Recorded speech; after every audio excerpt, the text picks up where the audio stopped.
বন্ধুরা, বার্ধক্য ভাতা, বিধবা ভাতা এবং অন্যান্য সামাজিক ভাতা নিয়ে আজকের ভিডিওতে রয়েছে অত্যন্ত গুরুত্বপূর্ণ একটি আপডেট।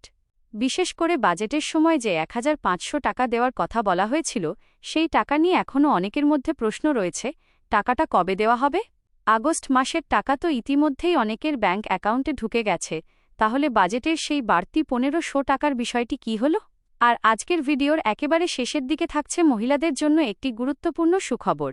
তাই ভিডিওটি শেষ পর্যন্ত দেখবেন, কারণ মাঝপথে ভিডিও বন্ধ করে দিলে গুরুত্বপূর্ণ তথ্য আপনার চোখ এড়িয়ে যেতে পারে। প্রথমেই আসি বার্ধক্য ভাতা ও বিধবা ভাতার আগস্ট মাসের টাকা নিয়ে। অনেকেই ইতিমধ্যে কমেন্ট করে জানিয়েছেন যে আগস্ট মাসের ভাতার টাকা তাদের ব্যাংক অ্যাকাউন্টে ঢুকে গেছে। আবার এমন অনেক উপভোক্তা রয়েছেন যাদের অ্যাকাউন্টে এখনও টাকা জমা হয়নি, অর্থাৎ সবার ক্ষেত্রে একই সময়ে টাকা জমা পড়ছে না। ব্যাংক এবং সরকারি পেমেন্ট প্রসেসের কারণে কারও আগে কারও পরে টাকা আসতে পারে। তবে আজকের মূল প্রশ্নটা হচ্ছে, বাজেটের সময় যে ১৫০০ টাকার কথা বলা হয়েছিল, সেই টাকা কোথায়? অনেক উপভোক্তা ভাবছেন, যেহেতু আগস্ট মাসের ভাতার টাকা ইতিমধ্যেই অ্যাকাউন্টে ঢুকে গেছে, তাহলে বাজেটে যে ১৫০০ টাকার বিষয়টি নিয়ে আলোচনা হয়েছিল, সেটাও হয়তো আগস্ট মাসের সঙ্গে একসঙ্গে দেওয়া হবে। কিন্তু এখানে একটা বিষয় পরিষ্কারভাবে বুঝতে হবে। একটি সাধারণ মাসিক ভাতার টাকা ব্যাংকে জমা পড়া আর নতুন করে ভাতার পরিমাণ বাড়ানোর ঘোষণা, এই দুটি বিষয় এক নয়। সরকার যদি ভাতার পরিমাণ বাড়ানোর বিষয়ে সিদ্ধান্ত নেয়, তাহলে সেই নতুন হার কার্যকর করার জন্য আলাদা সরকারি নির্দেশিকা, বাজেট বরাদ্দ এবং পেমেন্ট প্রক্রিয়া থাকতে পারে। তাই শুধুমাত্র আগস্ট মাসের টাকা অ্যাকাউন্টে ঢুকে গেছে বলেই ধরে নেওয়া ঠিক হবে না যে বাজেটে আলোচিত বাড়তি টাকার বিষয়টি বাতিল হয়ে গেছে। এখন প্রশ্ন হচ্ছে, তাহলে ১৫০০ টাকা কবে থেকে পাওয়া যাবে? এই জায়গাতেই অনেকের বিভ্রান্তি তৈরি হয়েছে। বিভিন্ন জায়গায় বিভিন্ন কথা ছড়িয়ে পড়ছে। কেউ বলছেন আগস্ট থেকেই ১৫০০ টাকা, কেউ বলছেন সেপ্টেম্বর থেকে, আবার কেউ বলছেন নতুন নির্দেশিকা আসার পর টাকা বাড়বে। কিন্তু সরকারিভাবে সুনির্দিষ্ট নির্দেশিকা বা পেমেন্টের তারিখ না আসা পর্যন্ত কোনো একটি তারিখকে নিশ্চিত বলা ঠিক হবে না। আপনারা যারা বার্ধক্য ভাতা বা বিধবা ভাতা পান, তারা তাই এখনই চিন্তা করবেন না এবং কোনো অচেনা ব্যক্তিকে ফোন করে টাকা দেওয়ার নামে টাকা দেবেন না। আরেকটি গুরুত্বপূর্ণ বিষয় হচ্ছে, আপনার ব্যাংক অ্যাকাউন্ট সক্রিয় আছে কিনা বা ব্যাংকের তথ্যের সঙ্গে কোনো সমস্যা রয়েছে কিনা এবং আপনার ভাতার স্ট্যাটাস ঠিক আছে কিনা, সেগুলো একবার দেখে নেওয়া ভালো। কারণ অনেক সময় সরকারি পেমেন্ট পাঠানো হলেও ব্যাংক অ্যাকাউন্টের সমস্যার কারণে টাকা আটকে যেতে পারে। এবার আসি আজকের দ্বিতীয় গুরুত্বপূর্ণ খবরটিতে। এই মাসে কিছু মহিলার জন্য সুখবর রয়েছে। বিশেষ করে যে সমস্ত মহিলা বিভিন্ন সরকারি সামাজিক সুরক্ষা প্রকল্পের সুবিধা পান, তাদের মধ্যে অনেকেই জানতে চাইছেন, আগস্ট মাসে নতুন কোনো সুবিধা, টাকা বা বাড়তি সহায়তা পাওয়া যাবে কি না।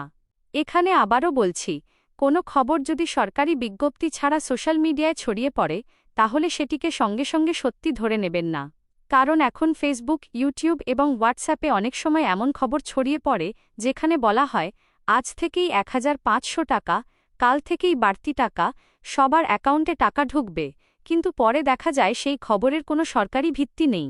তাই আমাদের উদ্দেশ্য হবে আপনাদের সঠিক তথ্য দেওয়া এবং গুজব থেকে দূরে রাখা। যারা আগস্ট মাসের ভাতার টাকা পেয়ে গেছেন, তারা নিজেদের ব্যাংক অ্যাকাউন্ট বা ব্যাংক স্টেটমেন্ট একবার ভালো করে দেখে নিন।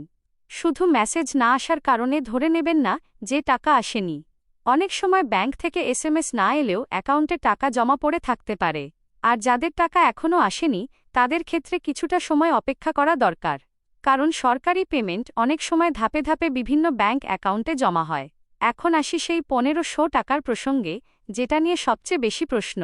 বাজেটে যে পরিমাণ টাকা বা ভাতার কথা ঘোষণা করা হয়েছে বলে আলোচনা হচ্ছে, সেটি বাস্তবে উপভোক্তাদের অ্যাকাউন্টে কবে থেকে যাবে, এটা নির্ভর করবে সরকারের চূড়ান্ত সিদ্ধান্ত এবং কার্যকরী নির্দেশিকার ওপর।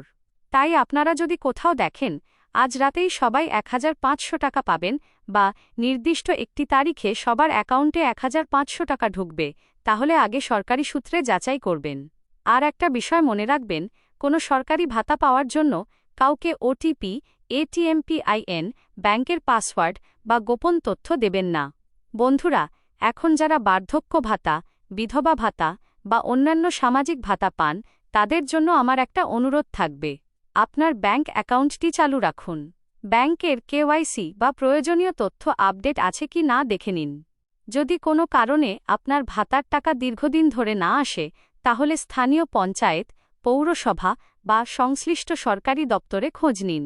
কারণ অনেক সময় উপভোক্তার তথ্যের সামান্য ভুলের কারণেও পেমেন্ট আটকে যেতে পারে। আর যারা ভাবছেন আগস্ট মাসের টাকা ঢুকে গেছে মানেই 1500 টাকার বিষয় শেষ, তাদের বলবো, বিষয়টি এমনভাবে দেখার দরকার নেই। নতুন ভাতার হার কার্যকর করার জন্য সরকারি প্রক্রিয়া সম্পূর্ণ হওয়া জরুরি।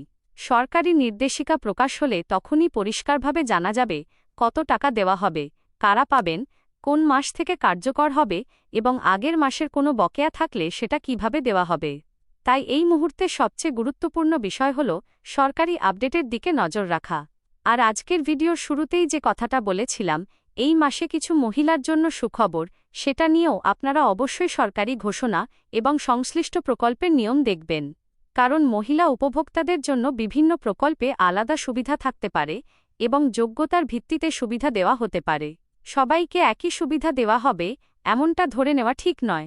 তাই আপনার নাম কোনো তালিকায় আছে কিনা, আপনার আবেদন অনুমোদিত হয়েছে কিনা এবং আপনি সেই প্রকল্পের যোগ্য কিনা, এসব যাচাই করাই সবচেয়ে গুরুত্বপূর্ণ। সবশেষে আবারও বলছি, আগস্ট মাসের ভাতার টাকা অনেকের ব্যাংক অ্যাকাউন্টে ইতিমধ্যে জমা পড়েছে। কিন্তু বাজেটের সময় আলোচিত 1500 টাকার বিষয়টি নিয়ে চূড়ান্ত সরকারি নির্দেশিকা বা কার্যকর তারিখ না আসা পর্যন্ত নিশ্চিতভাবে বলা ঠিক হবে না যে ঠিক কোন তারিখ থেকে সেই টাকা দেওয়া হবে। সরকারি ঘোষণা এলেই আমরা আপনাদের জানাব কত টাকা, কবে থেকে কারা পাবেন এবং কিভাবে স্ট্যাটাস চেক করবেন। তাই ভিডিওটি ভালো লাগলে অবশ্যই লাইক করবেন, আপনার এলাকার অন্য উপভোক্তাদের কাছে ভিডিওটি শেয়ার করবেন। আর আপনি যদি বার্ধক্য ভাতা বা বিধবা ভাতা পেয়ে থাকেন, তাহলে কমেন্টে শুধু লিখে জানান টাকা পেয়েছি অথবা এখনও পাইনি। আপনাদের কমেন্ট দেখে বোঝা যাবে কোন কোন এলাকায় টাকা পৌঁছেছে এবং কোথায় এখনও অপেক্ষা করতে হচ্ছে। আজকের মতো ভিডিও এখানেই শেষ করছি। নতুন কোনো সরকারি আপডেট এলে সবার আগে আপনাদের জানানো হবে। ভালো থাকবেন, সুস্থ থাকবেন। আবার দেখা হবে পরের ভিডিওতে।